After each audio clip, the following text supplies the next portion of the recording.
Hello সবাইকে, আবার চলে এসেছি একটা নতুন কভার পেন্টিংয়ের ভিডিও নিয়ে। 2026 পড়ে গেছে।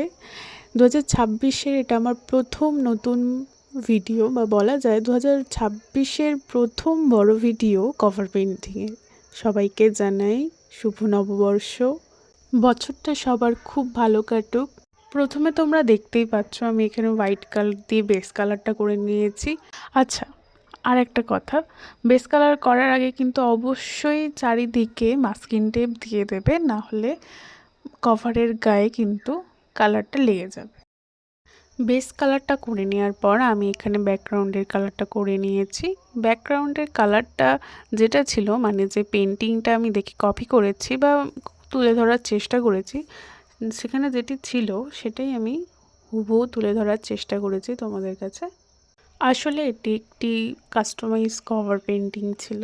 তোমরা এখন যেটা দেখতে পাচ্ছ এটা হচ্ছে একটা আকাশ, যেটা হচ্ছে সূর্য অস্ত যাওয়ার পর যে আকাশটা দেখতে পাও তোমরা, একটু অরেঞ্জিশ কালারের আকাশটা হয়ে যায়, ঠিক ওই আকাশটাই। কাস্টমাইজ পেন্টিংটায় এইরকমই একটি আকাশ ছিল, যেটা আমি হুবহু কপি করার চেষ্টা করেছি এখানে। হ্যাঁ, তোমরা বলবে আমি এখানে বারবার বলছি কপি করেছি। কপি করেছি কেন বলছি? আসলে কপি করেছি বলছি তার কারণ হচ্ছে, কাস্টমার যে ফটোটা বা কারোর যদি পেন্টিং আমায় দেয়, সেটা আমাকে করে দিতেই হবে। কারণ যদি কারো এটা আঁকা বা পেন্টিংটা হয়েও থাকে, আমাকে এটা কপিই করতে হয়। কারণ এখানে আমি নিজস্বত্ব কিছু দিতে পারি না, কারণ যেটা উনি দেবেন সেটাই আমাকে এখানে করতে হবে। কারণ উনি যেটা দিয়েছেন এক্স্যাক্ট আমায় ওটাই করে দিতে হবে হুবহু, তাই আমি এটাকে কপিই বলছি। তোমরা এতক্ষণে এটা দেখে বুঝতেই পারছো ব্যাকগ্রাউন্ডে কি হচ্ছে। ব্যাকগ্রাউন্ডটা দেখে যেটা তোমরা বুঝতে পারবে, ব্যাকগ্রাউন্ডটার আকাশটা হচ্ছে সূর্য অস্ত যাওয়ার পর যে আকাশটা হয়, অরেঞ্জিশ আকাশ, সেটা। কালো কালারটা হচ্ছে পাহাড়। পাহাড়ের পেছন দিক দিয়ে সূর্য অস্ত চলে যাওয়ার পর একটি মুহূর্ত, আর সামনে হচ্ছে একটা নদী।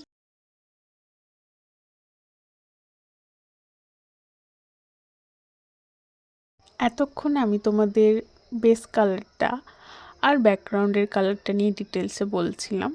এবার আমি চলে আসি মেন কাজটায়। এখানে মেন কাজটা হচ্ছে একটা গণেশ ঠাকুরকে আঁকতে হবে। একটা গণেশ ঠাকুর, যেটা টেরা মাটির গণেশ ঠাকুর, যেটা মাটির একদম দেখে লাল মাটির কাজ করা, দেখেই বুঝতে পারছো তোমরা। এটা টোটালি একটা মেরুনের ওপর কাজটা হবে, মানে রঙটা হবে টোটালি মেরুনের ওপর, কোথাও ডিপ কোথাও লাইট, কিন্তু হবে মেরুন কালারটা নিয়ে। মেরুনিশ একটা কালারের ওপর এই পুরো রঙটা আমরা ফিনিশ করব। মানে পুরো গণেশ ঠাকুরটাই হবে মেরুনিশ একটা কালারের ওপরে। তাই আমি একটা মোটামুটি মিডিয়াম কালারের নিয়ে, মানে মিডিয়াম কালারের একটা মেরুন কালার নিয়ে প্রথমে এটাকে এঁকে নিয়েছিলাম। এঁকে নেওয়ার পর তারপরে আমি এখানে ডিটেলসে, যেখানে লাইট, যেখানে ডিপ লাইটের কম্বিনেশনে করা আছে, সেখানে সেরকম ডিটেলসে আমি করে নিয়েছি। তারপর আমি নিচটা, মানে জলের নিচটায় গণেশ ঠাকুরের একটা শ্যাডো পড়েছে, সেই কালারটাও আমি করে নিয়েছি।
আমি এখানে ইউজ করেছি রেজিন, কারণ আঁকাটাকে সিকিউর করতে হলে তো রেজিনের ইউজ করতেই হবে।